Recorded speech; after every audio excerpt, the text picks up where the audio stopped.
मैं कमलेश गुप्ता मुरादाबाद गेट चंदोसी में रहती हूँ।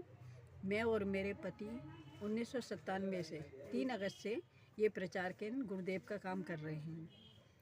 तभी हमने दीक्षा ली थी और ये शुरुआत प्रचार केंद्र शुरू करने की जिज्ञासा या हमको प्रेरणा कहाँ से मिली। हमारे यहाँ जून 1997 में प्रज्ञा पुराण कथा हुई थी अशोक खंडेलवाल जी द्वारा। हम बहुत प्रभावित हुए। यहाँ डॉक्टर पाठक की पत्नी उषा के साथ हम जाते थे तो वहाँ उनके वो संस्मरण सुनाते थे प्रज्ञा पुराण में। हम बड़े भावुक हो जाते थे। गुरुदेव ने इतने अनुदान वरदान लोगों को दिए, ऐसा सोच कर ही रोमांच हो जाता है। ऐसी ही घटना मेरे साथ भी हुई। सन 2000 जनवरी में मेरे पति का एक शादी से लौट रहे थे, बाइक से एक्सीडेंट हो गया था। डॉक्टरों ने बिल्कुल बाहर जाने की कह दी थी और हालत ज़्यादा गंभीर थी, बहुत ही ज़्यादा खून में लथपथ हो गए थे। दूसरी बाइक ने सीधी टक्कर मार दी थी जिससे हाथ फ्रैक्चर था, रिब्स पसलियाँ भी फ्रैक्चर थी। काफ़ी परेशान हो गए थे हम लोग। मुरादाबाद विवेकानंद हॉस्पिटल में इनको एडमिट कराया गया। हम लोग बहुत ही गुरुदेव का ध्यान करते करते, उससे पहले ये कई बार ही जगह जगह जाके यज्ञ कराया करते थे।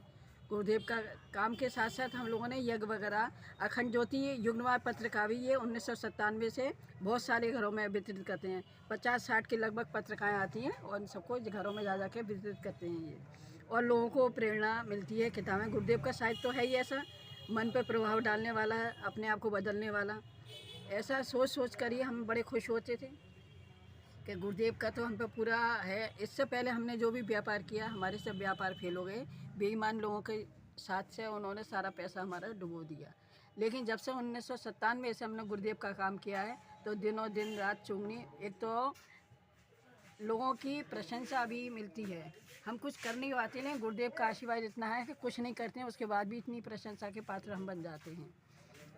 1997 के बाद से दिनों दिन में हमारी प्रगति होती रही है। प्रगति के पथ पर चढ़े हुए हैं हम आगे तक। 2000 में जो एक्सीडेंट हुआ था उसके बाद डॉक्टरों ने भी, हालत बहुत ख़राब हो गई थी। सीधी आँख के ऊपर बाई के आकार में पूरा फ्रैक्चर्ड हो गया था। काफ़ी टाँके आए माथे पर। ऑप्टिक नर्व डैमेज हो गई, एक आँख पूरी जीरो हो गई। लेकिन दूसरी आँख में इतना है कि दोनों आँख से के बराबर से आराम से दिखता है।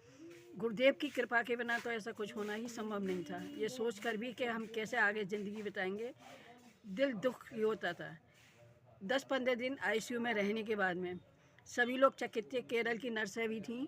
सभी को ये था कि दूसरी ज़िंदगी मिली थी इनको। जब हम पास में बैठा करते थे, आईसीयू में लगातार बोतलें चढ़ती रही थी, ड्रिप चढ़ रही थी। कहीं शरीर में ऐसी जगह नहीं थी जहाँ से ड्रिप के लिए, सुई लगाने के लिए भी जगह बचे।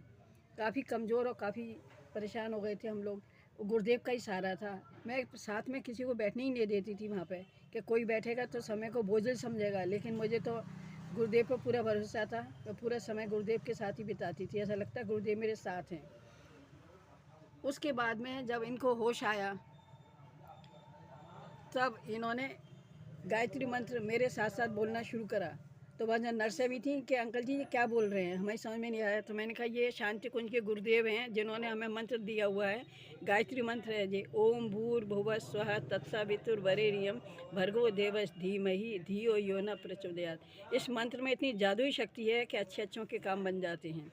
और इनको पुनः नया जीवन मिला, जिसकी वजह से आज हम भी सकुशल आराम से अपना जीवन व्यतीत कर रहे हैं। आजीविका तो बढ़िया चल ही रही है, लेकिन गुरुदेव का प्रचार करने में जो हमें आत्म अनुभूति होती है, आत्म संतुष्टि होती है, उससे हम गदगद हुए बिना रहते हैं।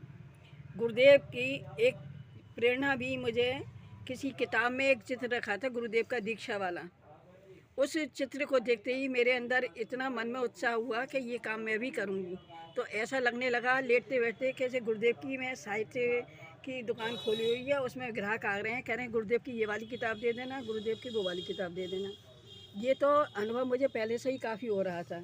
लेकिन जब मैंने ये काम कर लिया तो मुझे उस दिन से सपना उपना आना सब बंद हो गया। और गुरुदेव का ऐसा चित्र जिसमें गुरुदेव माता जी के हाथों से किरणें निकल रही हों, आशीर्वाद के रूप में आशीर्वचन देते हुए गुरुदेव ने मेरे को अपना वरद हस्त मेरे ऊपर रखा हुआ है।